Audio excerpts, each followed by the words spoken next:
Struggling to attract clients to your healthcare or private medical practice? Watch the end of this video and I'll show you how I'm using webinars to attract hundreds of leads and clients for private medical practices. Hi, my name is Buran and welcome to another video. If this is the first time here and you want to learn how to grow your business, hit the subscribe button and hit the notification bell so you don't miss another video. Now you're probably wondering, why should I use webinars to attract leads and clients to my medical care practice? It's kind of the only way that you're actually going to attract them right now. So the next best thing is to actually get them into a webinar. Even though you may need to see your patients in person, doesn't mean that you can't use a webinar to pre-qualify them before they actually come in for a consult. Webinars are typically 45 minutes to an hour long, where you're going to be presenting some information and giving value to a group of people who've pre-registered. The goal of the webinar is to actually build the know, like, and trust factor. At the end of the webinar, you're going to give them a call to action. Typically, this is just before the Q&A session. Now remember, the goal of the webinar is to actually build a relationship with the people on the other side. And there may be a few hundred people attending the webinar, but you're trying to connect to them on an individual basis. Because while you may be talking to a group of people, there's only one person watching your webinar on the other side. Maybe two if they're with their partner or with their significant other. So how do we actually attract these people to attend the webinar?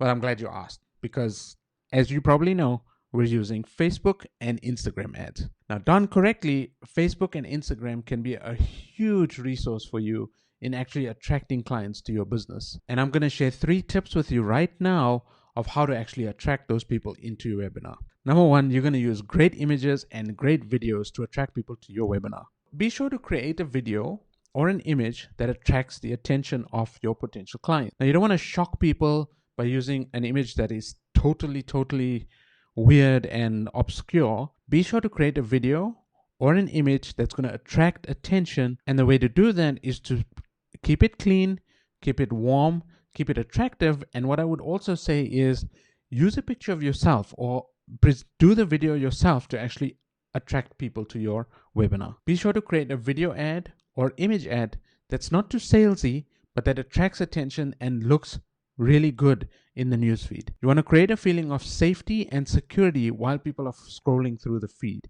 Remember, if you're a medical doctor or if you're trying to give medical advice, you want people to trust you. You want people to feel secure and safe with you so that they can see and get to know you a little bit from that initial response, from that initial interaction with you. Number 2, host your webinars live.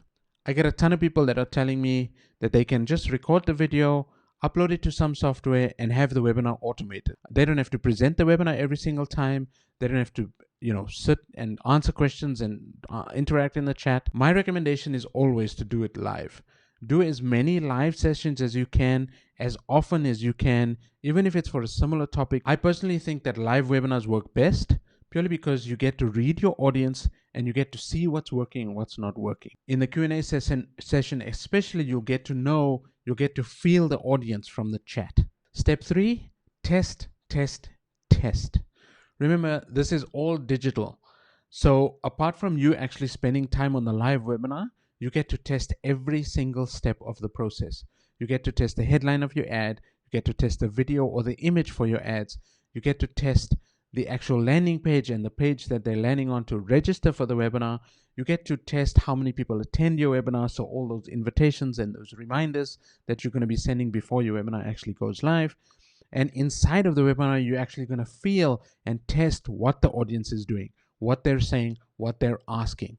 And of course, you're going to test your offer, your call to action, to invite them to that discovery call or to invite them to the paid program. But the testing piece is the most important piece, because as you continue testing and as you get more and more familiar with the webinars and your audience gets used to just you being online and you presenting, your webinars are going to get better and better, and eventually you're going to find a formula that's going to work for you and work for your audience and work for your offer. As you're testing, you're going to adapt your presentation, you're going to adapt your offer, you're going to adapt every single step to make it better, more cost effective, and to generate more clients for your business. Let me know in the comments if you're using webinars right now to attract clients, and let me know how it's going for you. As I said, we're generating hundreds of leads for our clients at the moment, and webinars are working really, really well. And I hope that these 3 tips helped you to improve your marketing and improve your webinar strategies for your medical practice. I'll cover the technology we're using for all of these webinars in a future video, so be sure to subscribe to the channel so that you don't miss out on that. I look forward to seeing you on the next one. Thank you so much. Bye-bye.